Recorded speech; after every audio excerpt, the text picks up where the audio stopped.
Hi friends, Dean here with Escape to Gaming. Today is finally a fun vlog that I've been wanting to talk about. I've had this in the back of my mind for some time. I was recently on the Angry Centaur Gaming's podcast, international podcast, and one of the questions, which I thought was outstanding, was on what was like one game that was just a really memorable experience or something like that. And I think it was really the primary focus was just one game.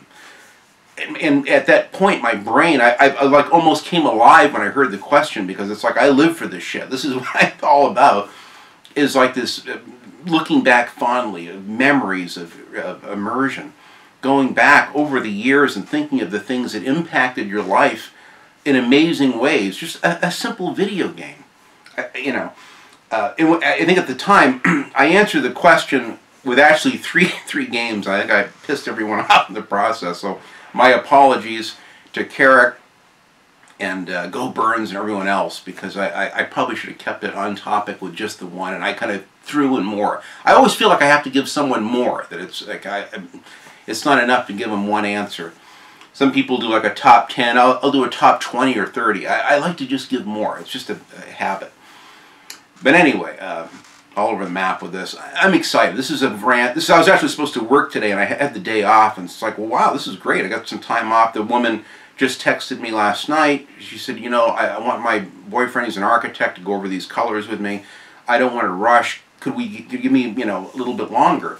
Perhaps after Christmas? I said, no problem. We can do it early part of January. So we're going to appointment set up to start her cabinets then, which will be great. So it's nice. I have a week off, so I actually can play some games and shit, which is awesome. So I've been playing, if you can see, I've been playing Battlefield 1 and Uncharted 4 lately. And I just did a video show my time with this Uncharted 4, and it was a very impromptu video. I wasn't going to film it at all. I looked like shit. I felt like shit. I was tired and wiped out. But I was playing this game, and I had already gotten a couple hours into it. And I'm just completely blown away. I said, I got to film this. I have to show people what I'm seeing. And of course, it gets radically lost in translation. My picture looks ridiculously bright and washed out. I almost didn't even upload it when I proofed it and kind of went back and watched the video. And I go, well, I'm going to do it anyway. At least they can see that I'm happy with the PS4 Pro and my TV and the HDR thing and all that crap. And I appreciate the feedback and comments, what have you, on that video. Not everyone has the money for, you know, crazy 4K HDR stuff. It's very expensive. I'm very fortunate to have it. If I hadn't bought that TV when I had a big chunk of money over a year ago, I wouldn't have it. I might have to wait years for something like that. So I feel very privileged and honored to have something so cool. But anyway, you don't need 4K. You don't need, you know, any checkerboard rendering in HDR to be immersed in a game. That's for damn sure. That's what I'm going to prove to you today with my little rant here. And I'm thinking, you know, going back, there's so many games. I could go back, I could do an hour-long thing about just Pong and a few Atari 2600 experiences. But I'm going to try to focus on games that I have in my collection. And I'll preface this by saying, along the way, I've gotten rid of games. A lot of these games I'm going to show you were like the hot thing, and I played the hell out of them, and replayed them, and played them on the hardest level, and in split screen until I wore it out. And then I would just, you know, I get like a PS2, and all the PS1 games went. They gave them away, I traded them in. And I've done this my whole life. I'm only now, the last few years, 4 or 5 years, I'm saying, you know what, I kind of miss all these games. I miss these experiences. And to me, that's the essence of being a retro game collector. Which I'm kind of. I'm a modern gamer. I'm a modern gamer, 60% a modern gamer, and probably 40% a retro gamer. Sometimes I get on a binge and I'll just play nothing but old original Xbox and PlayStation 2 games. Or lately I've been buying a bunch of PS1 games, and I love playing those on my little PS2 Slim over at my PC. I'll play them and have a little TV set up there, and it's great for that. I can record gameplay and the whole deal. It's awesome. But anyway, I'll focus on games that I have. These were experiences I want to share. I'll try to keep this to the point, because this could be a very long rant. I'll go through it as quickly as I can, but it's something that means so much to me. This is, if I never did another YouTube show, this would be the one that I would want to be remembered for. This is something that's, this is why I'm into this. Why is old, fat, tired, you know, middle-aged gamer in his 50s, he's overweight, out of shape, and probably on the verge of death, what the hell is he doing YouTube for? My family shakes their head at all this stuff. They just, oh brother, eye rolls for days. They just don't get it. And that's okay. My daughter does. She's the only one that likes it. She supports me, and my wife does too. My wife just isn't into the game. She does Words with Friends constantly. That's like her big thing. She plays that like we're playing GTA 5 or Assassin's Creed or something. But that's fine, you know. And eventually, I hope to kind of get her into some little platformers and games again on our TV, because it's just I miss the interaction of gaming even with her. We live busy lives today. And I can't even do like my year of 2016. These are my top 10 games of the year because I haven't played that many. This has been a really bad year for me, money-wise, health-wise. I've only now been able to game for over an hour and a half. In fact, Uncharted 4, I've got probably 3 hours in it, and I pushed it to the hilt. And I couldn't game all day yesterday. My back has been killing me. I was up all Saturday night, the night before. I slept okay last night because I was so exhausted, but it was worth it. Uncharted 4 was so wonderful, and it makes me so emotional. That why do these games move me so much? What is it? Is it my imagination's like on an overdrive? I don't know, but I'll get into it. Starting with the PS1 days, because these are games I have and I kind of hold up and see the box and everything. And this was a box I have. I rebought the tall box. It was the very first Twisted Metal. Something about this game, it's just a simple, arcade car combat little game. It's, compared to games today, it's like not that immersive or anything. But you had to see it through the lenses of 1995. Compared to my Super NES and the Commodore 64, these games and the worlds that you were in and the first-person view that you had was just amazing. Once I got all the tracks down, you can play this game in a few hours, go through the whole game, and even on the harder levels. But I got to the point where I would play it later. I would play it in the first-person view because I knew where all of the power-ups were and everything. And I just remember at the time I went out and bought a 35-inch Hitachi Ultravision for $2,399. More money than my big 55-inch top-of-the-line Samsung. It was a lot of money at Circuit City back then. That'd be like paying over $5,000 for a TV today. I got a huge job, bought my PS1 and the TV that same week, and something about driving down the streets. And I lived in LA at the time, and believe me, car combat was on your mind. You wanted rocket launchers and 50 caliber miniguns and attached to either front fender, because so this game was all about me. This is what sold me on the PlayStation 1 over the Panasonic 3DO. But it's just driving down the streets at night and with the eerie music and seeing, especially with the first person view, and seeing the missiles coming at you and hitting you and everything, was just, it never got old. Just something about the magic of this I could never adequately put into words. My overall word vocabulary is not the biggest. My adjectives that I use, you'll hear me repeat the same adjectives over and over because it's somewhat limited, sadly. But all I can say is that this game meant so much to me, and the fun that I had, I put a tremendous, maybe 200 hours into this. Literally. I mean, I played this, and especially Road Rash, over and over and over. I think this had a split screen, if I remember right, with friends. Yeah, it says 1 or 2 player. That's right. I had my old friend Mikey would come over. I had this friend of mine at work with me. I was an art director at a big, huge sign company in Orange County in L.A. And later he became a roommate before I met my wife. And then when I met Laura and we got our own place together, he would still come over after work, even though I had moved on and started my own business at that point. But he came over all the time just to play the split screen with us. And God, we'd laugh and have so much fun. I could talk for an hour about this game. It was so immersive and so cool. You had to be there in 1995 and 96 to see how fun these games were. At that time, on this giant 35-inch TV with a surround sound and everything, it was very cool. I had like the ultimate party pad in the mid-90s. And my wife and I, we had neon everywhere, a big sectional, very comfortable, big 1,500 square foot apartment. I had my Corvette down in the garage downstairs and a jacuzzi there in the premises and a hibachi out on my back little balcony upstairs there, and I'd make steaks and mudslide drinks and rum drinks, and we would just play these games for hours. And I have the fondest memories around that PlayStation 1 and this game in particular. This means so much to me. So much.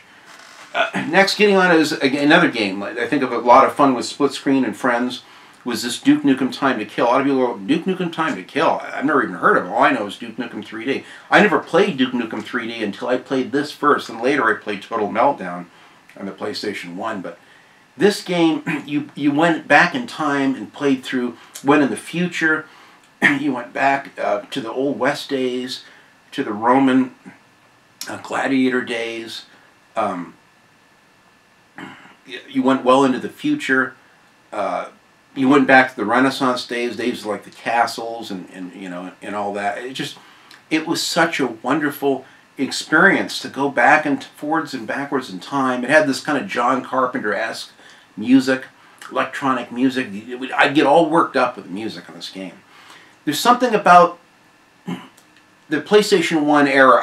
I think that the 3D worlds were just, it blew my mind. I couldn't stop, and I would have everyone that would come over, my dad, be like, I said, you got to look at these graphics. Like I was yesterday, or whenever I did that thing on my Uncharted 4, it was the same thing. I said, can you believe these graphics? And the lighting on the streets at night in this, and in the neon, and the strip bars that you go into, and then this kind of this, you know, down in the subways, and it was the discovery of finding hidden areas. You'd see something with a slight shimmering around an outline of some rocks or bricks or something, and you'd look, is that a different color? I'd take a pipe bomb and throw it over there, it would explode, and it would blow a hole in the wall, and there'd be a tunnel going to the back entrance to the subways. And I would be free. I'd go and stop, pause the game, and I'd tell my wife, I just found the entrance, the back side of the subway. She'd go, oh, that's nice. She'd come out, she was into it. She actually liked to watch me play this. She watched me play this for hours. She was into more of like the road rash, the driving game. She loves the driving games, you know, Need for Speed, the first Need for Speed and stuff like that. She wasn't into the ones with more button combos and stuff. It was just a little bit much for her. She just enjoyed the more simplistic games like Cool Borders and stuff like that. But I had parties around this game. I had a buddy of mine that actually worked at a place called Vet Tech, where I'd take my Corvettes to have them serviced. And he was their like chief mechanic, a younger guy, maybe 10 years younger, I think, at the time. But he loved the game. He had a PlayStation 1 at home at his place. But he loved to come over, and we hung out. We became good friends, and I was actually just paying him to work in my car after a while instead of paying the overpriced wages at the place that he worked. So we became really good friends. And unfortunately, I lost contact with him. He was kind of a wild, hardcore person, in and out of jail. Really nice guy, but if you pissed him off, he'd get a lot of bar fights and like literally destroy people with his bare hands. And a scary guy, but I liked him. I saw him as a pussycat, but my God, he would get so wound up playing this, and we both would play the hell out of this in split screen, and then take turns doing boss battles and stuff, and time trials and runs, and again, you know, maybe 150, 200 hours in a little game like this. It's amazing the fun that you could have around a game and around a system. Absolutely amazing. There's something about the PlayStation 1 in particular that it was like a quantum leap with the 3D worlds, and I'll never forget it. Driver, this was the first big open world game I ever got into, you know, with the cars and all the car movies, like the movie The Driver with Ryan O'Neal and Bruce Dern, and all those films were based on, this game is based on those films, and all the great car chase movies like Bullet and the 7-Ups, French Connection, all of that, it's all in this game and Driver 2. And I had a head-on car wreck, I remember, in 2000, and by then the Driver 2 was out, and it got me through one of the hardest times I've ever been through. I was all busted up bad. I mean, it was a miracle that I walked away from that. Fractured ribs, fractured skull, 2 torn discs in my neck, glass cuts over here. The seatbelt literally sawed through my collarbone because I was going 75 and the other guy was going 70 head on. My brand new Camaro. I had it 10 days and I got totaled. If I was in my old T-Bird, I'd be dead. I wouldn't be alive. Because of the engineering in that car, it saved my life. But this game and Driver 1 and 2 got me through that. And I will never forget the immersion of just doing the missions over and over. Some of these missions were tough. I was determined. I said, I'm going to beat this game, and I did. I beat both of the driver games. The only one I didn't beat was 3. I had a difficult time with that. It was awkward, but these games are so immersive, so cool. GTA, not GTA, Gran Turismo 1 and 2, and I only have 2, I don't have 1. The insane amount of time and minutia in these games and setting the cars up and driving on the city streets or on the racetracks was so fun. This really opened, I mean, and I like the early test drive games. There's so many great racing games, but the serious time that I invested in this game, in the cars and the racing and the music and the time trials and racing against ghost cars, everything, is just absolutely incredible. It's games like this that that changed my life. I mean, I would, you know, it emulated the real world, how you'd set up a car with sway bars and spring rates and how you lower it and tires, and everything was crucial and important. And that's why these games meant so much to me, because I could see that developers were trying to make the games more real and more immersive, which I appreciated a lot. Jet Moto. Being a huge fan of the Twisted Metal series, and I have all 3 of the Jet Motos, I absolutely love the Dick Dale surfing music that was in this, the wonderful array of tracks, the high speed. I love the Wipeout games too, but these really did it for me. I was an enormous fan of this, very immersive. I was obsessed with beating these tracks and, you know, unlocking things. And I haven't played this in so long. It's been like 3 years since the last time I played this. Right when I bought this house, I remember playing this game when I found it. But this is a fantastic game. Very, very immersive. And it's these, it was the 3D worlds and the sense of realism. I looked at it like it was real. I felt they had some of the tracks. One of them was elevated above a city at night. I mean, it might have been in Jet Moto 2, possibly. And I honestly felt that fear of heights and that vertigo playing these games. That's when you know that you're immersed. I mean, that word is overused, to be honest, to be sure. I use the word that I like to be submersed in a game, down inside or down under the waters of the currents of the game, like Critical Depth. This is a good example.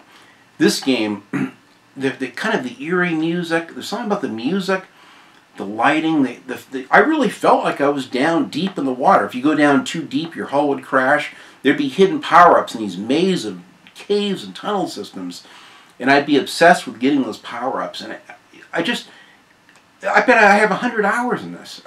You get to play as all these different submarines. This is basically Twisted Metal underwater, made by the same developer. Such a wonderful game. I can't recommend games like this enough. It's sad that at one point I gave all these games away. I didn't think enough of them to hang on to them, but thank God I have them now and the consoles to play them now, and these 2 analog TVs to really enjoy them on. Very wonderful, very immersive.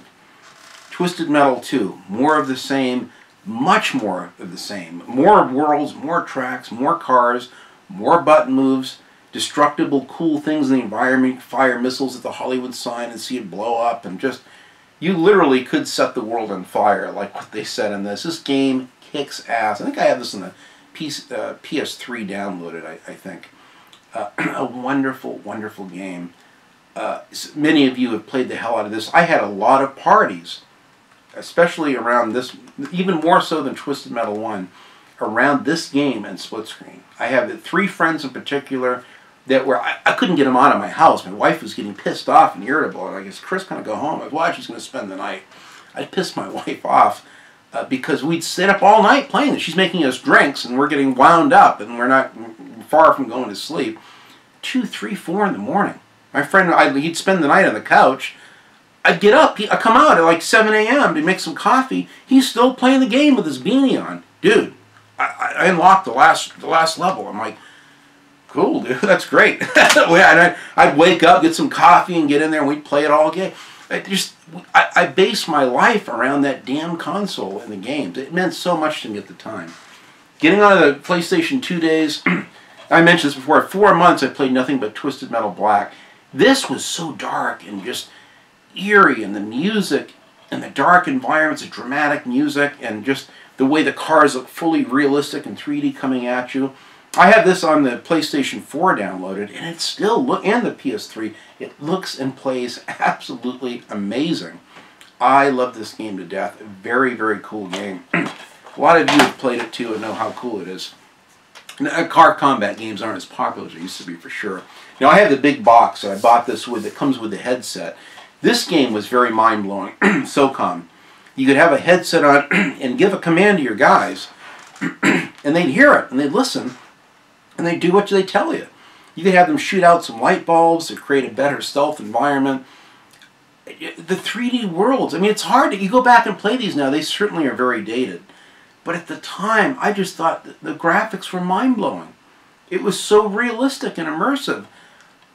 And it's a testament to Sony and these developers at the time that were really trying to push the envelope and make more realistic environments that you can get into. This is an outstanding game. I played part of the second one. I have all three of these. The third one I haven't played yet. But I have it? Yeah, I got three. I got three too. But I have played 2, which is quite good, actually. I have Red Faction 1 and 2. But I'll just show this one. This game really was one of the first games to sell me an FPS game. I didn't like FPS games. I was a big third-person shooter fan. I like to see my little guy in the environment when I was doing platforming in particular. It got too up close and personal. I didn't like it at first, but this game and the second one sold me on FPS games. So after this, I loved this so much, and the geomod technology of like going through cave systems and blowing holes through walls and finding another hidden area and stuff was so immersive. It was so cool. It was so futuristic, and I loved the story. Kind of a total, Recall Schwarzenegger kind of a story that was in this, and on Mars and everything. Very, very cool. Mark Bussler of Classic Game Room did a great review of this too, which I absolutely love. I should review this someday. Such a great game. And it's games like this and how they sold me on immersion. I owe everything to this game for loving FPS games as much as I do today, because I did not like them that much. I was more into siphon filter little, third-person shooters. Grand Theft Auto 3. This one, now Vice City, I like almost equally. It's tough. I like Vice City a little more because of the music and the 80s setting, but this game I didn't like, and I've told people that. I bought this game. It's not what I thought it was. Because back then there was no game reviews or YouTube. I just look at the back and read this, and okay, so you're stealing Grand Theft Auto, you're stealing cars, and shows a little guy here in his helicopter, and he's shooting a gun and stuff. It's weird, so you can get out of your car. It's kind of cool. Kind of like Driver then. So I didn't know what to expect. I started playing it. I didn't really like it. I actually took it out like 30, 45 minutes into it and tried to drive 23 miles to my Best Buy and try to take it back because I didn't like it at first. And the guy goes, no, we don't give refunds at all on game. I go, oh, I didn't know. I said, my other game store used to. No, we don't do it here at Best Buy. All right, well, I'll just take it home, sit through it, make the best. Maybe I got to just give it more time. I got home. After about 2 or 3 hours in this, I couldn't put it down. And I invested so much time. This was the first game where you could, even beyond Driver, you can really get out of your car. Driver 3 you could too, but in this game you get out of the car and the sound of the M16s, the sound design and the lighting, taking a boat once you unlock them from one island to the next, or flying a little dodo plane. I used to take the dodo plane, I'd put it in the garage on the second island, and then I'd take it and I'd slowly drive it down the streets to the very first island, up on the hill, and I'd fly the dodo, would actually make it all the way to the lighthouse, little island, or I'd make it fly it over the rooftops of the steepest streets, and you would start experimenting. You would just get lost for hours. So I went through and beat the story, not once but twice in 100% of this. And then I unlocked had the riot cheat modes, and just hundreds of hours that you could get lost in a game like this. It's amazing how much of my life I've invested in video games, and Rockstar I owe quite a bit to because of it. They're so good. Because of the Red Faction game, I was at the point where I was like, I want more. I want more of these FPS games. So I went back, and I didn't buy this at first. I first looked at it, I'm like, Wolfenstein. I didn't know about Wolfenstein 3D. I honestly didn't. I didn't read gaming magazines. I wasn't into PC gaming. I didn't know. And what's this Wolfenstein? Operation Resurrection, Return to Castle. Okay, it's a World War II shooter. But then I saw some kind of this weird sci-fi stuff, and I'm like, that's kind of weird. I mean, were they mixing sci-fi crap with World War II? So I didn't like it. I didn't think it was anything good. Put it back on the shelf. It was almost like 9-10 months later. I was bored. I played everything else, bought everything else. I said, I'm going to try this. It might be good. World War II. I mean, it's got some cool weapons in it. It looks like a Thompson 40 caliber here and stuff. So 45. I'll try it out. God, this has become one of my top 10 games of all time.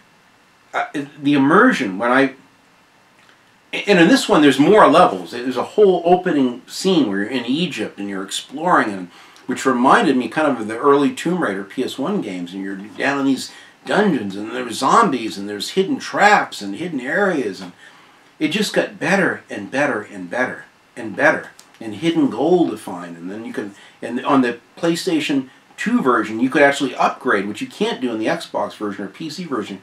You could upgrade your weapons or powers or whatever. Your health ability, what have you. It had like RPG elements only in this version. So cool. I have so much footage of this. I got enough to do a review of it. Right now on my computer, tons of footage of it. This game, the lighting and the realism of it. I had a friend that my friend Kyle would come over. I was living out in the high desert of California at the time. He would watch me for hours. He's kind of something happened to him as a child. He had a real high fever and something happened to his brain. So he was kind of a simple person, kind of like a mind of a child. But he loved to watch me play video games. He was really good at like the Need for Speed games, racing games in particular. He loved. He could hold his own with them. He had a harder time with these. He couldn't multitask and he'd get overwhelmed. But he would watch me play this. He goes, Dean, can I come over and watch you play that? Wolfenstein? Yeah, come on over, bud. I got chips and, I got Diet Pepsi here, whatever you want. Go, oh, okay. You got any beer? I go, yeah, I got beer too. Come on over. We'd play this for hours. I remember near the end when we got outdoors outside the castle, or this big mansion at night, this big chateau, and these leather-clad Nazi chicks that were at these MP40 machine guns, and they do like these flips. And I remember going through like these little canyon areas at night, and I had my surround sound on. I still had a 35-inch TV at that point. It looked amazing. And I'd say, shh, quiet. I think I hear something. And you'd see these little chicks pop up, and they'd do like a cartwheel and roll, and they'd pick you off with incredible accuracy. And I had my sniper rifle. I'd quickly backtrack and hide behind a wall, to use some of my, or go get a health pack as I took a few hits. And I just remember the immersion was, on every damn level, blew my mind. This game to me was a milestone game. That I said gaming has never been better. I thought gaming had hit its apogee or peak at this point when I played this game. This game to me is a very special game to me. It really solidified my love for FPS games. And it showed how much care the developers put into it. They love the source material enough to really make the level designs incredible. I mean, id Software did an outstanding job, and Gray Matter Entertainment, all these companies that worked on this did a wonderful job bringing an adventure that I will never forget. I mean, I would go and have dreams about these levels, dreams about so many of these levels in this game, and I've replayed it so many times and so many levels, so many difficulty settings. It's a wonderful experience. This is why I'm into gaming, because of stuff like this. It's what sold me for them. I was so hungry for more after games like this. Hungry. Another top 10 game of all time, Manhunt. Now, a lot of people are not real big on this game. In fact, this was an old Blockbuster one. It looks like, you can see it's got like a Blockbuster thing down here. I got an Xbox version as well, which I just did a complete Let's Play of. There's no commentary. You just see the game all the way through. My God, I played this. I was about about an hour and 45-minute drive from the high desert in California up about 5,500 feet elevation down to Orange County. My friend Chris, that was the one that we'd play all the Duke Nukem games down in Lake Forest in Orange County, and it was right down the street. I'd call him after I started playing the first couple levels. I said, dude, you will love this game. You have to play this game. He didn't have the money to buy it at the time. He goes, really, dude? This is like it was like a Thursday or Friday night when I bought this, the week it came out. I got it, a little bit later in the week, I think. And do you have to work today? Yeah, I got to work. I said, what time do you get off? I get off at 3 o'clock. I said, dude, can you make it up? Can you drive up to the high desert? He goes, dude, my radiator is blown in my truck, my Nissan truck. That's my Soldier. I don't know what I'm going to do. So probably next week when I get paid, I'll put a new radiator in. So I don't know. Dude, I said, I'll come down and get you. So I drove an hour and 45 minutes down. Well, actually, on Friday night, when I picked him up, it took me 3 hours to get home because the traffic was so bad by the time we finally got back on the freeway and got a bite to eat down there and got home. I didn't care. I was obsessed with showing him this game. We stayed up till like 3 or 4 in the morning playing this. I finally went to bed. I got up a little bit late, like at 8 in the morning, which is late for me. I went out there. Same thing, same beanie down over his hat. Dude, I've almost got the game beat. And he stayed up all night. He had problems with drugs. Back then, a lot of my friends did coke or what have you. I never was into that. I never was into the whole speed thing. Just caffeine is all the speed I need. I got back my mad. It's my iced tea now.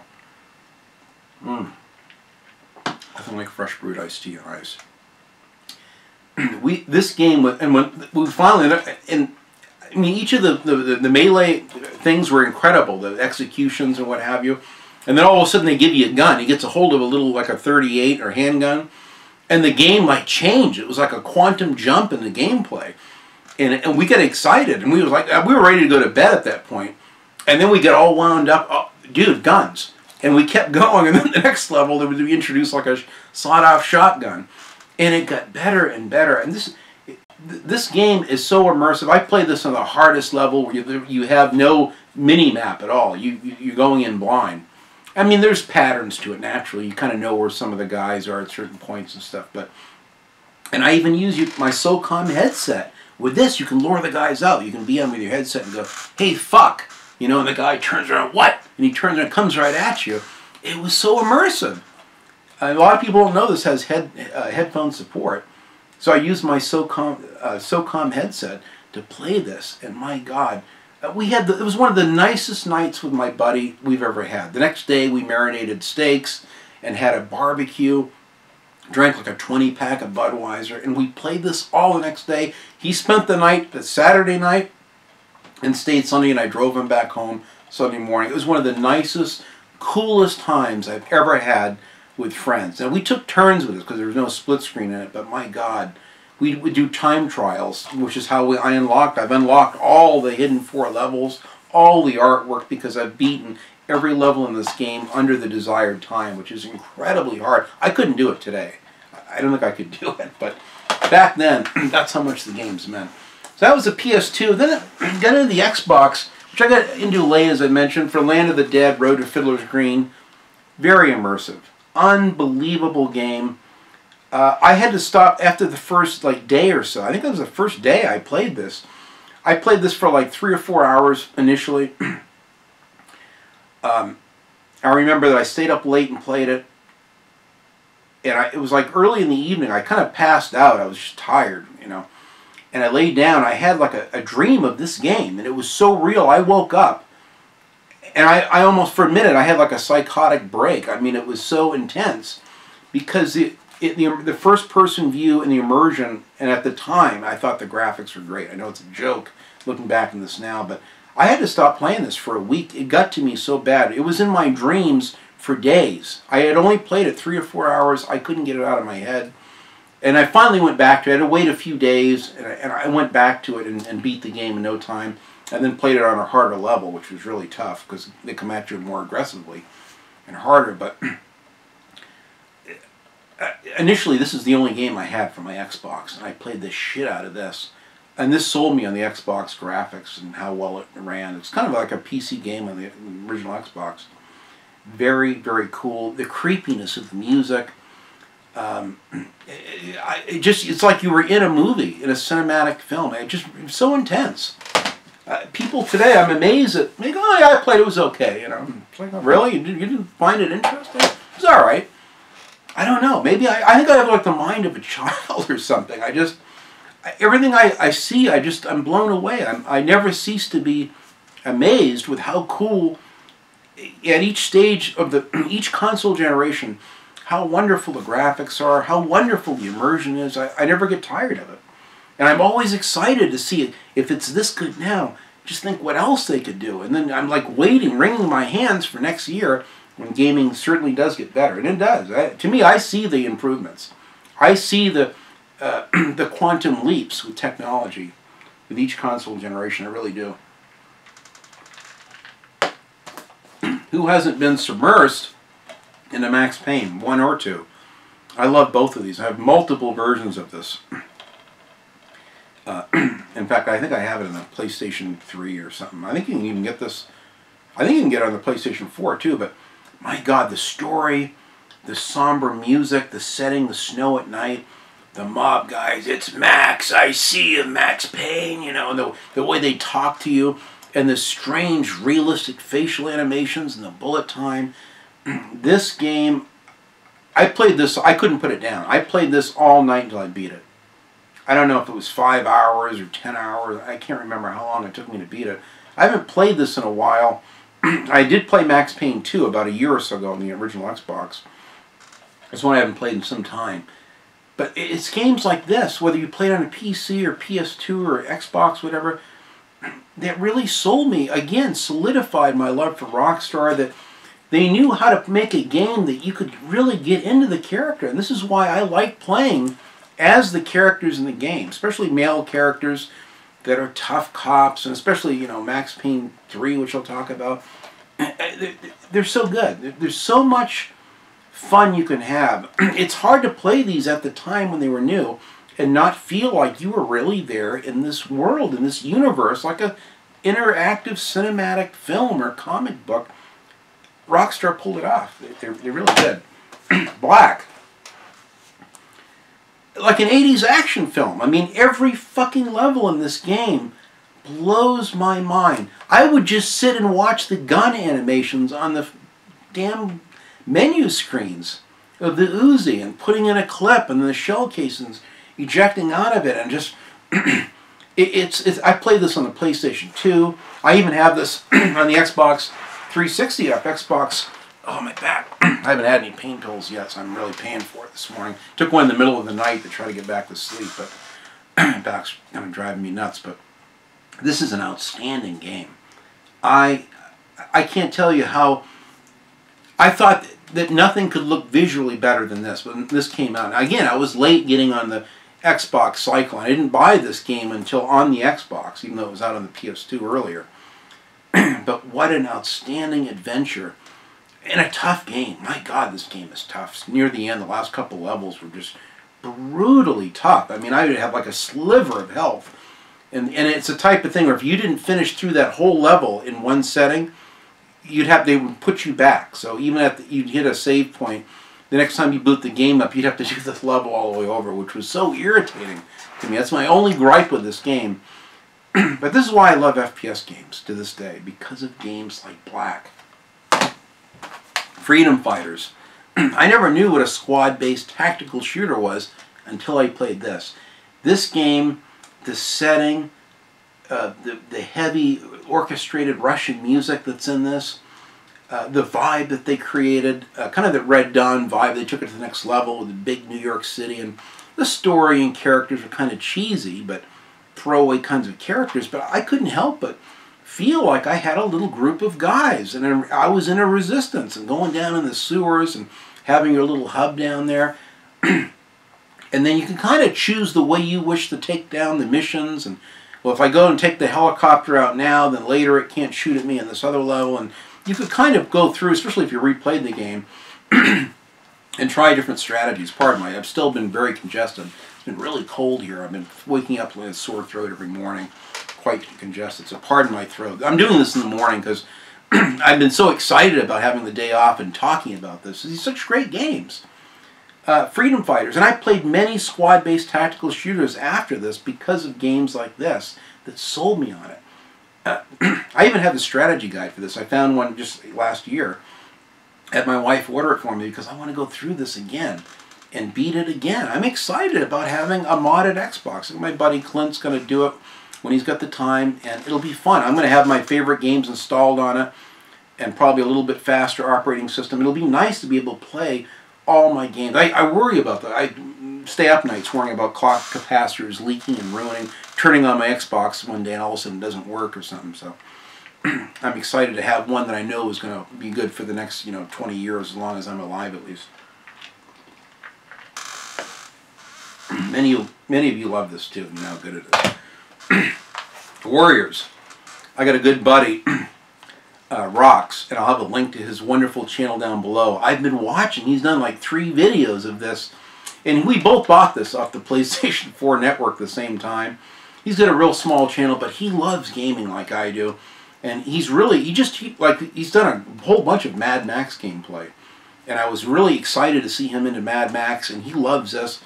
You got to watch his videos. He's got like 3 videos on this, and it's so damn good.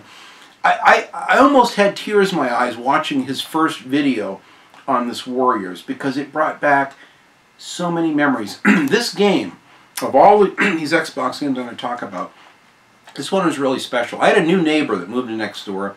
We had these neighbors I didn't really like. They finally moved. I had my home in the high desert. And this young guy moved in next door. He had a wife and a kid. He just got married, a little baby. He was a mechanic at a Toyota dealership.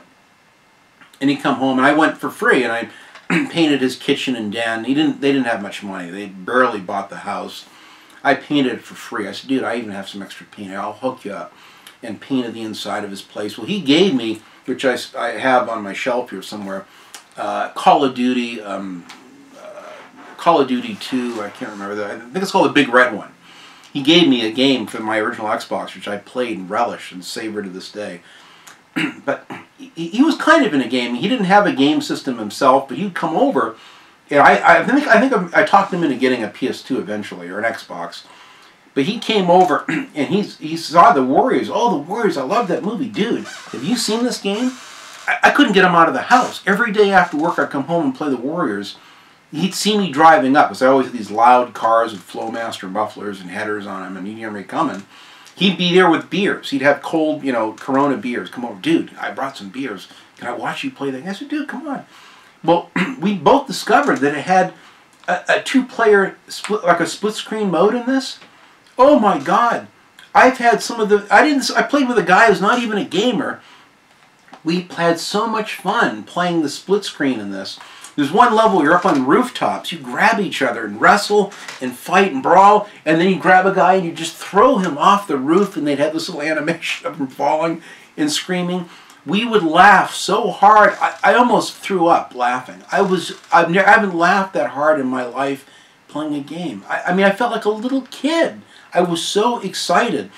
So recently I found the strategy guide for this and rebought it, and I wanted to get a little bit better version. So I got, even though I had this on the PlayStation 2 earlier, I traded in and I got the Xbox version, which is a little bit better. And I'm dying to replay this again. In fact, I have it downloaded on the PlayStation 4, and I just haven't got to it yet. I've been kind of torn between Freedom Fighters and this. Both of these games, so I got the strategy guides for both. And I'm still indecisive. I'm at the point where as soon as I get my Xbox modded, I'm going to start heavily getting back into it via component cables on my big TV. This game is so cool. You got to watch Rox's his gameplay of this. It's so good. And Rockstar really nailed down. You feel like you're in the movie and the cinematics. It's so fun. The dialogue and everything is so crude and authentic, like the film. That's what makes it, with the real live voice actors and everything, which are, some of them are even gone now. This is a wonderful game. And it's games like this, my next door neighbor Ray.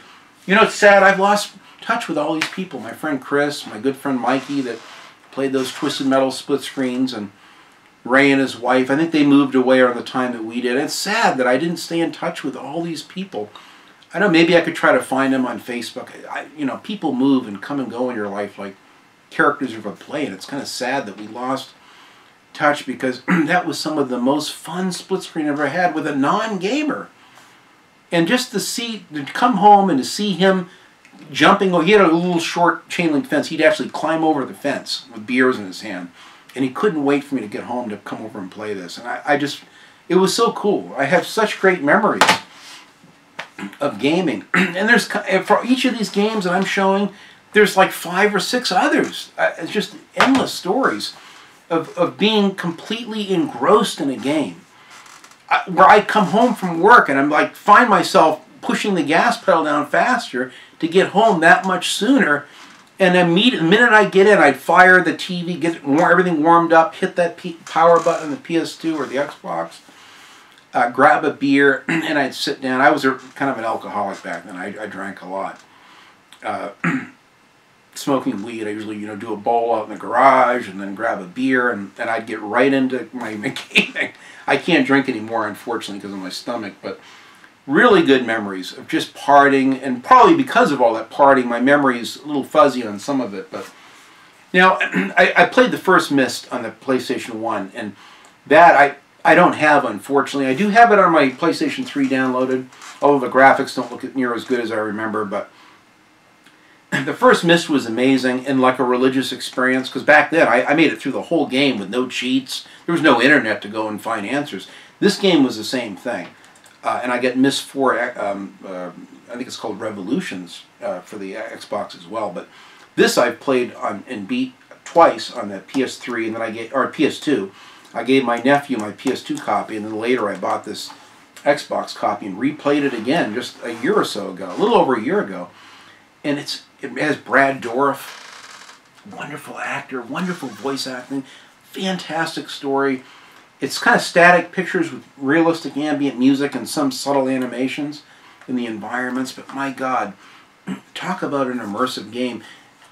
If I was on my deathbed, I might go back and play like Myst Riven or this Myst 3 Exile, because there's something so peaceful and so serene. It literally is like a surreal religious experience. It's hard to put into words. It's just, these were special games in my life that made my life richer, that made me happy. I mean, and movies do too, but there's something about the games where I could impact a story and have a choice, a moral choice at the end of this game.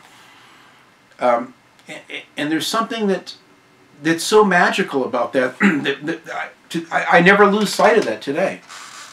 And I think I'm always chasing after that high. It's like, these are like drugs. And it's like after a while you build up an immunity to them, and it's like you need more of them, or you need better, right? And I know we're obsessed. We're obsessed. We're obsessed. We want better graphics, because it's like, well, if it's this good, you want more. And it's like you can't get enough. So it's like every game, the graphics, it could be better though. Why didn't they do it this way or that? I'm at the point where I'm very accepting. I'm just happy to have the game at all. And I take all games in stride. As long as they don't have game-breaking bugs, I'm okay with some frame rate drops, screen tearing, little technical clipping issues, what have you. But games are magic to me, and they mean everything to me. There's another open world game, a very unknown game. Very few people even know about this. This, to me, I was even more immersed in this than I've been in some of the GTA games. I like this better than GTA 4, believe it or not, as much as I love that. Driver Parallel Lines is a masterpiece. This really is the last good driver game. Great story, great concept. The whole first half of the game takes place in the 70s. This guy goes away for quite some time in prison, comes out, now it's like the 90s or the 2000s. It's in the 2000s when he comes out. Same city, but with new cars, new music, different lighting, everything. Very cool game. And the immersion that I felt as the characters in these, and with the driving and the mission structures and just the exploration and the stress, my stomach in knots, getting away. The cop chases were relentless. So damn hard to get away from the cops in some of these games. You live out fantasies of even being on the other side of the law. I mean, through games. That's why I love them so much. That's why I love them. I'll get in the PlayStation 3 games. This Medal of Honor, I bought this, in fact, I'm replaying this right now. Or I was a couple months ago. I haven't finished it yet. In fact, you get Medal of Honor Frontline if you get the PlayStation 3. You can download Medal of Honor Frontline, which looks awesome. All remastered, which I have on my PlayStation 3 because of this version. This game was good. I was crying, and I'm not a big crybaby. I'm not an emo type where I cry at the drop of a hat, but I had tears in my eyes. I'm not going to lie at the end of this, and I didn't see it coming. I didn't even watch reviews of this until after I'd played it. And I couldn't believe how bad the reviews were because I was moved greatly with this game. You know, and I'm not against, now that I'm older especially, I'm very much against wars. We've destroyed the world and we've meddled in things we shouldn't meddle with. But the camaraderie in this, and the immersion I felt, yes, it has invisible walls. Yes, this had game-breaking bugs, right? To go back and replay whole levels because I couldn't get past the bugs in this game. Maybe it's just this version, but I had a problem. This is very buggy. But my God, this game was so realistic, and I just really felt like it gave me a glimpse of what these our servicemen from America here are going through overseas, and I'm moved. These games move me. These games get inside your head, and they fuck with your head sometimes. Sometimes you wake up in the middle of the night and you feel out of breath because of the tension and the realism that you've experienced in these games. I owe much of my who I am today because of games and my perseverance with my business and with the things that are in my life is because I've learned because of that obsession with getting through levels in games. And so when I go through the levels of life, I'm obsessed with getting through them. And I wouldn't have that drive. I wouldn't have the ambition that I have today if not for video games. I honestly mean it. Now this is as strange as a racing game. It's like, oh God, how can you be immersed in a racing game? But this one, because of the views, it has one view where you can like look out over the hood. It's so realistic. And it's this beautiful tropical islands, like you're in the island of Kauai in Hawaii, with these radical, like Jurassic Park type mountains and canyons, and you're right on the edges of these cliffs and these enormous jumps. The air, the sensation of air that you get when you launch off these jumps. This is one of my favorite, most cherished PlayStation 3 games. I would get a PS3 just to have, in fact, I want to get another backup PS3, maybe one of the smaller slims with a 500 gig hard drive, just to preserve these games like this. And I like Apocalypse too, which I've got as well, which is actually in like 1080p on that PS3, amazingly. But this one looks so damn good. It's so good. I've got all the DLC for this downloaded in my PS3. I love this to death. I feel like I'm really driving on these islands. And that, even with racing games, you can be very, very immersed. Very immersed. Killzone trilogy. I never played the first one, and that's why one of the reasons why I got this. This has 2 and 3 in it as well. Now, I've never played Killzone 3, but I love Killzone 2. Killzone 2, it tells a story, a narrative. The action is very, very intense. It's a very realistic, futuristic war simulator, and it's fucking tough. For me, Killzone 2 is tough. I've never beaten the game. I'm maybe 2/3 of the way through it. I should just sit down and finish the damn game. It's so good. I love Killzone 2 so much. I don't have the individual things anymore. I just bought the trilogy. But it's such a wonderful game and such an incredible experience to play in a futuristic setting in war. You know, which now you can do with the new, you know, Call of Duty and Infinite Warfare, whatever, the same deal. I mentioned this many times, I would get a PlayStation 3, even though I hate the story mode and won't play it and won't finish it. Got like 3 levels into it and I just lost interest. But you go in the challenge mode where you can pick any of the arenas and tracks and tailor-make them, the loadouts, the setup, everything.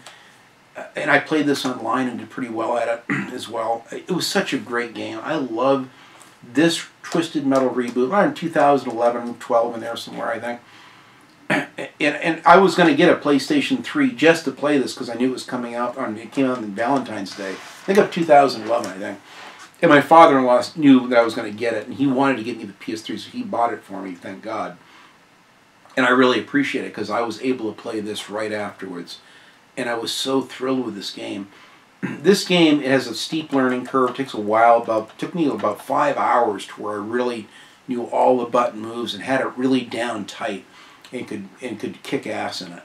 This is a great game. I put some serious, I bet 100 hours in this, just in the challenge mode, playing my favorite tracks. It's so good. I can't recommend any of these games I'm playing enough. Honestly, I think they're that good. And I mentioned this so many times, the Wolfenstein, you know, and Singularity as well, but I went out and bought an Xbox 360 just to play. This is one of my top 10 favorite games. You can kind of get in, kind of see some of my favorites, top 10 favorites from some of these that I've mentioned already. But this one I love. There's something about the supernatural veil powers and seeing this alternate universe. You can kind of switch between the two universes is so cool.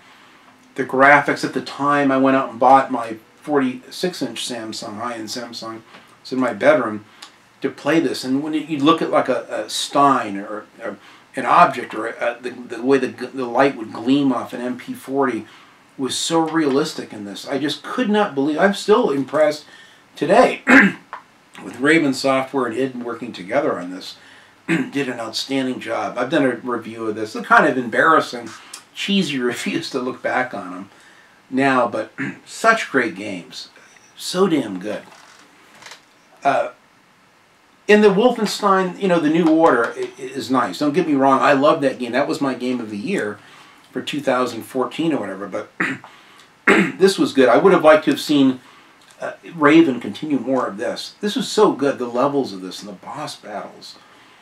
And just when you're infiltrating the outside of the castle before you go to the inside, there's the guys on jetpacks and troopers and jetpacks, and it's almost impossible getting to the castle. Then once you get inside, it's like a maze, and there's areas you got to backtrack to find the hidden areas and collectibles. It's so immersive. It's such... Some of the Wolfenstein series to me is my favorite because sometimes I dream that I wish I was back in World War II. I'm like, if I lived in another life, I'd probably survive through a World War II kind of environments or scenarios because I feel really at home, strangely. Like I said, I don't like war, but there's something about being in the... It's like you know who your enemy is. World War II, we knew who our enemy... Today, I don't know if my government's my enemy or the people they say are my enemy. I don't know what to believe anymore as a libertarian. I just don't know. But the enemies are clearly defined in these old World War II games. And so you go into it feeling good, like you're really one of the good guys. Maybe that's why I like them so much. But this is a great game. And the magic powers and you see, and to see these demonic spirits of all this stuff coming at you. My God, I would have nightmares over this game. I got into it so much. I take it to heart. Another great game. I wanted to get an Xbox 360 because of the damn TV ads on this. I was so sold on the Call of Duty series. Like I said, I played the big red one. I never played the Finest Hour, although I do have it for the Xbox. But this first Call of Duty game that I played, they sold me on the franchise even more than the other Call of Duty 2 that I played on the original Xbox.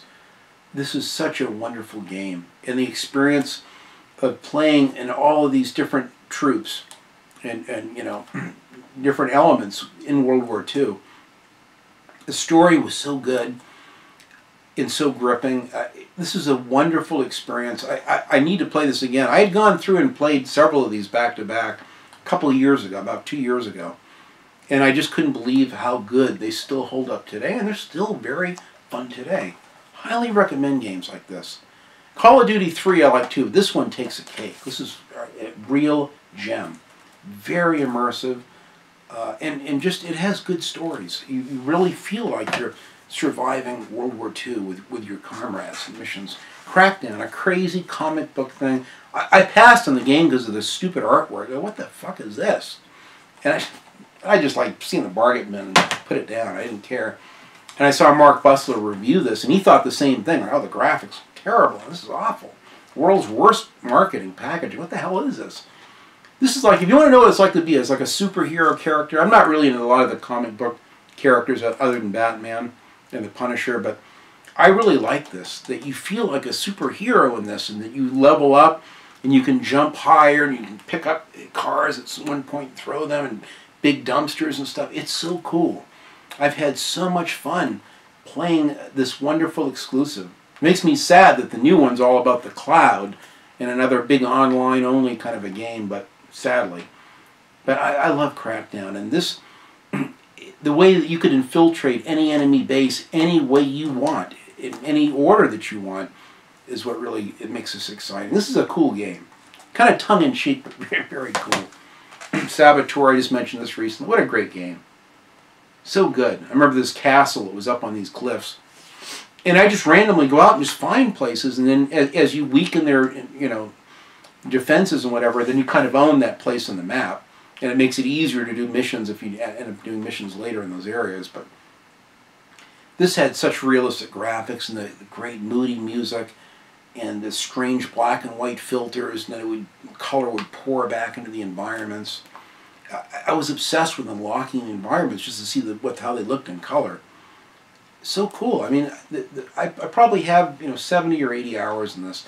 This is such a good game, and it's so immersive. It's so sad to see the studio's gone. Rage is outstanding. This is like, I felt finally I was in a Road Warrior game when they did this, because of the setting, the cars, the post-apocalyptic look. I never really liked Borderlands. I had it. I played the first few levels and I gave it to my nephew. Here, dude, take it. It just wasn't my thing, but I love this. Nothing against my friends that love the Borderlands. It's a good multiplayer kind of a game. I see why co-op game. I see why people like it. And this, I think I had a co-op multiplayer in this too, as well as car combat multiplayer, but this is really good. This is a real adventure. And it's games like this that suck you in with their gorgeous death animations and gun animations and the little spider boss you throw down. It's so realistic. id Software puts so much detail and love into the worlds that they created. It's a shame that it took them so long to come out with it. It's a shame it was so buggy on so many systems initially. Again, the Xbox 360 is a superior port, even over the PC, I think, with this. But this is a wonderful game, and it's so immersive. Just a fantastic shooter. Every one of these games that I've been talking about, when I pick them up and I look at them, I feel compelled to, I want to shut this off and go play them right now. I mean, that's what kind of is the weak point of having a game collection like this, is that you're torn. There's so many experiences. You don't know where to begin. And I get overwhelmed. I look at them all in my backlog. I feel guilty. Because here I want to replay a game like this, and I've got other brand new games I haven't even played yet. And games that were gifts to me that I haven't played. And, my good friend Cameron, Industrial Gamer, gave me, the Crisis 2 and 3 and a code to get Crisis 1. I haven't played any of them. And those are outstanding games as well. And I want to get to them. L.A. Noire. I bought this, the DLC, pre-ordered it. And then was real busy that year. My business was really taking off, and I didn't want to even start this until I could sit down and play it all the way through. So I did. I waited a year. I was sick. I stayed home sick. I had a week off. Thank God for this game. This game got me through. I was feeling miserable at the time with the flu or something. And this game was my salvation. It's proof that you can, even as sick, feeling like shit, you can still have a great time.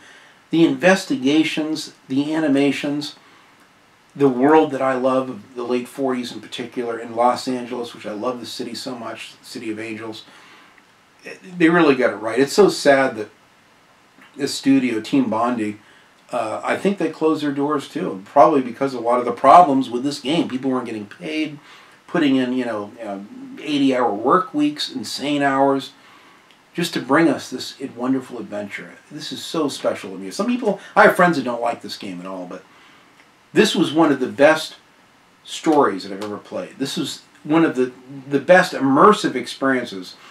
Probably one of the top 10 most immersive experiences I've ever had was L.A. Noire. Again, every Rockstar game I've played has just gripped me to the core. And that's kind of how that Naughty Dog, that Uncharted 4 is getting to me now. It's the same thing. It's just, sometimes when a game is really polished and it just looks so damn good, you get sucked in. Like Max Payne 3. Every time I look at this game, I want to, okay, that's it. I got to shut this off and go play this. I'm on the second to the last level. I'm about halfway through the police station level, and I've got to finish this. But I'll more than likely start it over and maybe bump up the difficulty level. It's already killing me as it is on the default setting. This is a tough game. Tough. Tough as nails. So challenging, so good. The story, I can naturally relate to the Max Payne character in this story very, very well. It's so good. These stories, are adventures that you can open this up and you put these discs in, install these games, and you're on your way. Like Total Recall, putting Schwarzenegger in that chair, you're on your way to being plugged into an adventure. Whether you do it through VR or you do it through a TV set and a gamepad in your hand, there's something magical about games like these. These are the ones that I live for. And don't get me wrong, I love my Gex little platformers and Loaded on the PlayStation 1 and Pac-Man and Donkey Kong, Junior. All of those arcade games are so fun, but there's something so immersive about these games. This story in this and this particular game is so damn good. I got to play this on a harder difficulty. It's so realistic. DICE does such an outstanding job with their environments, as I've been seeing with this incredible Battlefield 1. I like Battlefield Hardline too. I have that. I've been playing that. I'm about halfway through that, and I love it as well. Even though it wasn't well received, I actually like that game quite a bit. But this is the best Battlefield game I've ever played, and I'd say Battlefield 1 is quickly becoming right up here with this. This is an outstanding shoot. It's one of my top 10 FPS games of all time. It's so stinking good. Great destructible environments, camaraderie between your dudes. You know, when you play these games alone, you don't feel alone. You feel like you're in with a platoon, a group of guys taking care of business. That's what it does. And they're going backwards and forwards in time. It's so cool. They're like interactive movies, and playing them, you don't know how it's going to end. It's exciting. It's like watching a movie is exciting too, because you don't know how it's going to. You're taking in this two-dimensional thing and suspending your disbelief, and you're going to sit here and allow this thing to move you. But these games, you get inside of, and you move them, and they move you, and that's what makes them work so well. I mentioned this just recently, Bureau XCOM Declassified. Outstanding. 1962 as a federal agent. Everyone drinking coffee and smoking cigarettes and martinis. A lot of tongue-in-cheek kind of stuff in it, about crazy aliens and stuff as seen through the lenses of the early 60s. This is, again, like Freedom Fighters, one of the best squad-based tactical adventures I've ever played. Highly recommended. I have over 100 hours in this Xbox 360 GT5. I had to delete my midnight launch pickup of this because they muted it. They killed all my audio on it.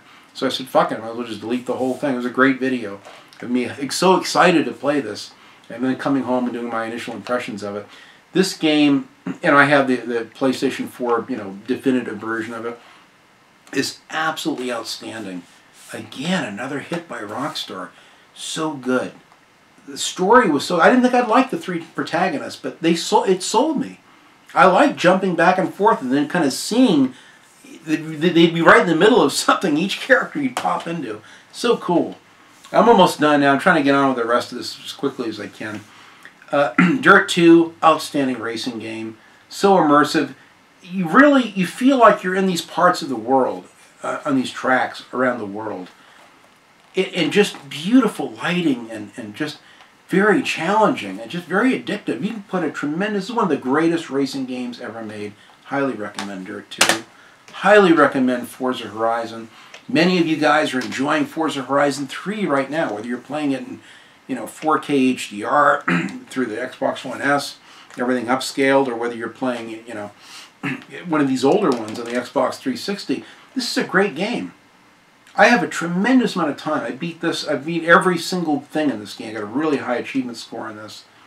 I couldn't put this down. These games are open world immersive games. Even racing games, you can be that immersed to where I'm driving down the street and you just challenge people by flashing your headlights up behind them and then challenging to a race. It's like life. It's so cool. That's why I play these games, is to emulate the things that you can't do without getting busted and getting your car impounded and ending up time in jail. You can get away with it in these games. And that's why we do all this. That's why we play World War II shooters and racing games. Because we can get away with it. There's times where I come home, I'm wiped out. I find that, SSX I like too, but this particular game is one of my favorite top 10 go-to games to this day. Sometimes I come home, instead of putting the PS4 on, I'll put the Xbox 360 on. and I pick my favorite mountain. You drop in from a helicopter any way you want and go down the mountain any way you want. And with the music and the lighting and the snow will fall, and all of a sudden the terrain changes. It'll be completely different from a time you went down the mountain with not as much snow. It's so peaceful and so serene. I get lost in this game. I put probably 80 to 100 hours into this, maybe. I mean, so much time. This is one of my favorite go-to experiences, and so peaceful, so serene. And there's times where games can just take you away from the tension of customers and the phone ringing nonstop and all the pressures of work and running a business, and then coming home and your wife has a whole list of things and honeydews and things she wants you to do and stuff, and it's like, I got 30 minutes to play some. What can I play? I'll put this in, and this will just calm me down like a drug. It's so relaxing and so serene. That's what I love about games, is that they're keys to emotions and feelings at times. They take you away from this shitty world that we live in. And don't get me wrong, I'm not a morose character. Everything's depressive and terrible around us. I don't like to see a lot of the crap that's in the world that we obviously see. And I try to build an environment at home here and with my friends and stuff that's positive and all about the good things in life. But there are times where, let's face it, life gets to you. And just sitting and watching a TV show or movie, or especially a video game, it takes you away from it. Even though I've already kind of showed all my Xbox games, I've played this recently, and I'm dying to get back to this. It's games like this that make me excited for being a gamer, to where I have no apologies. Because I'm not going to apologize for being submersed in an adventure like this and feeling like I'm in a Star Wars set-piece moment. This is so good. And all the games like this. I've got 12 Xbox Star Wars games. I love every one of them. They're so great. Wolfenstein: The New Order. This blew me away. I did a review of this. You can watch. It's not the greatest production qualities, but my God, this was my game of the year, 2014, whenever it came out. I even had the Doom beta for pre-ordering it, which I never did the beta on it, and I'm anxious to play that. That looks like a great adventure too. This is such a great game. The story in this, and this parallel universe of the Nazis winning the war, I mean, it's hard to play this and not feel that you're in this story. To not feel the fear of the resistance. And you feel that you're against incredible odds when you play this game. It's like, as this B.J. Blazkowicz, how can you beat the Third Reich? How can you do it? How can you beat these amoral, evil personalities in this game? It's sick, some of the things you'll see in this game. But like a car wreck, I mean, you can't look away. I couldn't put this game down. And the Old Blood is, just as good. It's so good. It's just a lot shorter. I've got well over 20-something hours in this, 6 hours at least, I think, in this. This is an unbelievable adventure, and I'm dying to play this again. I just haven't done it yet because of guilt, because I've got the backlog. I love these games. I absolutely love them. Sniper Elite 3. I've had so much fun. I cannot wait for Sniper Elite 4 next year. I'm so excited because I want more of this. Sneaking around. I like these because you can take your time. There's really no time element to them that I remember. I don't think there is. So you can kind of take all the time you want and and I'll scour the area and look for the perfect vantage point and then snipe and just take my time. It's like you eat an elephant one bite at a time, and I just lovingly kill each and every Nazi in every single level in this. It's so good. It's so good. You can see my review of this, one of the better reviews that I've done. It's games like this that I had to have a PlayStation 4. The graphics, the grass, the detail, the stars at night, the really fine detail in the environments is so good.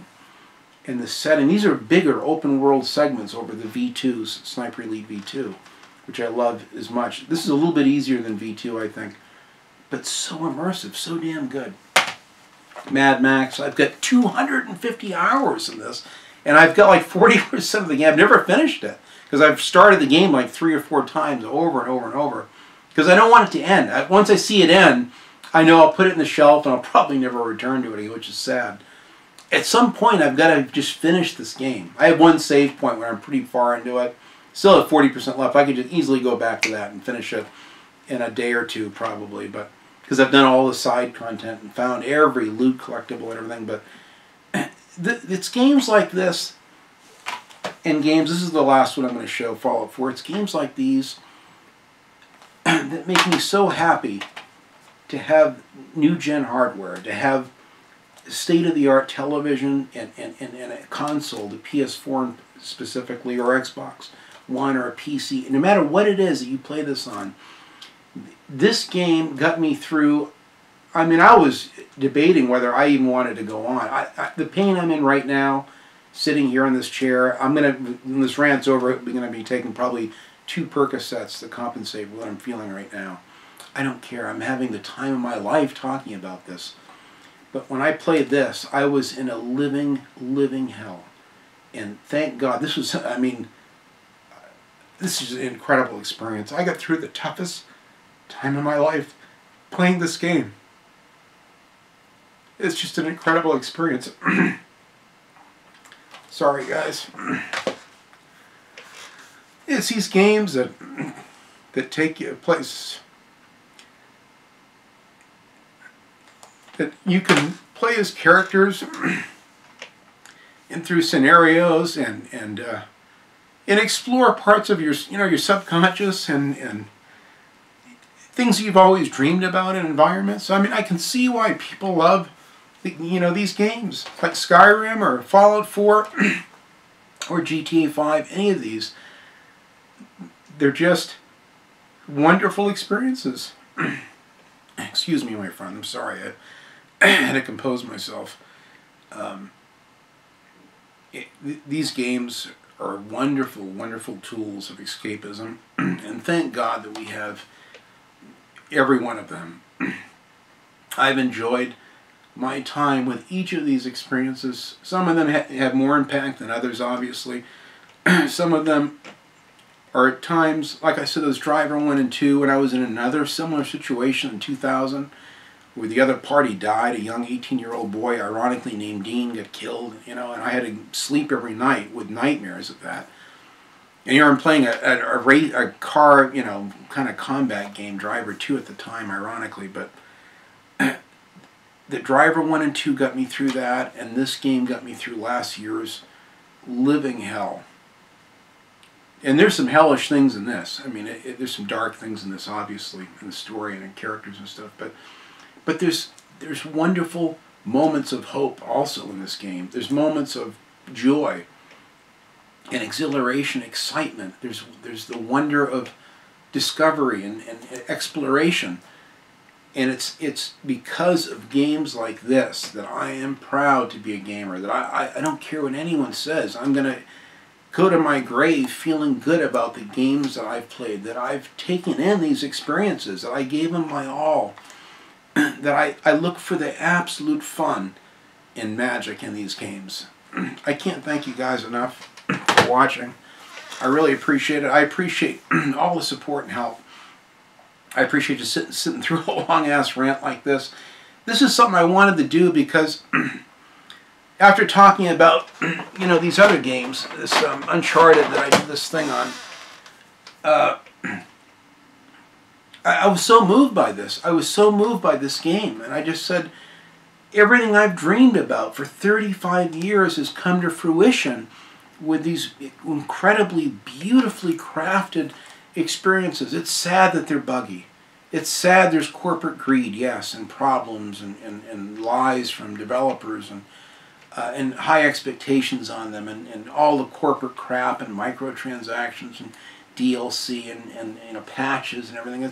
There's a lot of negativity for sure and problems with the games, but when the games work and they take you to places away from the troubles of the world, many of us we're in ruts. I mean, I'm only going to make so much money. I'm making half the money I made just a year ago, and it's probably going to be that way from here on out. That's okay. I'm okay. I'm just happy I have what I have. Maybe my collection will be much slower from here on out, but I have plenty to play and plenty to be thankful for. And this is a wonderful gift, just like this Fallout 4 was the year before. This game means so much to me now, just like this one meant so much a year ago. These games are magical, and they take you to places that you can't get watching a movie. It's different. It's different taking a two-dimensional film. I love films, and it means so much, but the interaction that you get in these and feeling like you're in the game or in the movie, the cinema, especially a very cinematic game like this, is incredible. We're in a magical time, and I see my friends. My good friend Blaze, I'll have a link for his channel down below. He's been playing. He just recently got a PlayStation VR setup and the PS4 Pro, and he's another one. He's just showing gameplay of his filming the screen, and he's like, he can't get over the graphics. His playing of this Uncharted 4 inspired me to do mine yesterday. When I see these people and how happy they are and how much they value and appreciate the game, I get excited. I get excited about being a YouTuber. I get excited about being in the gaming community and sharing this passion. And I'm excited to wrap up this rant that I'm doing here. If I never do another rant, I'm glad I did this one, because we're in a special time, guys. We really are. We've never had it so good. Whether you're a retro collector, the fact that we can find all of our dreams, everything, new, used, old, you can find it all. It's all available because of the internet. To be magically delivered, these adventures right to your doorstep. Consoles, PCs, games, retro games, all of it. It's all good, and it's all for us to enjoy and to savor. Please look for the fun in games and enjoy your games this holiday season. Really make the most of it. Try to look at it through the perspective of to see how good you have it. Take the time to really enjoy the game. Don't just rush through them to get on to the next one. Just roll your sleeves up and be immersed in that game and just savor the immersion and let it sink in. It's a beautiful thing, my friends. I love it so much. So thank you very much for sticking with me on this very long rant. I've been very excited about doing this, and I could do more of these on these same. There's so many games I'm looking at right now that I feel I should talk about, but I want this to be a 2.5 hour deal here, so I'm going to end it here. So have a wonderful Merry Christmas. Thank you so much for watching. Thank you for your support, and enjoy your Christmas and enjoy your games and time with family and friends. That's what all of this is about at the end of the day. So thanks again, my friends. Merry Christmas.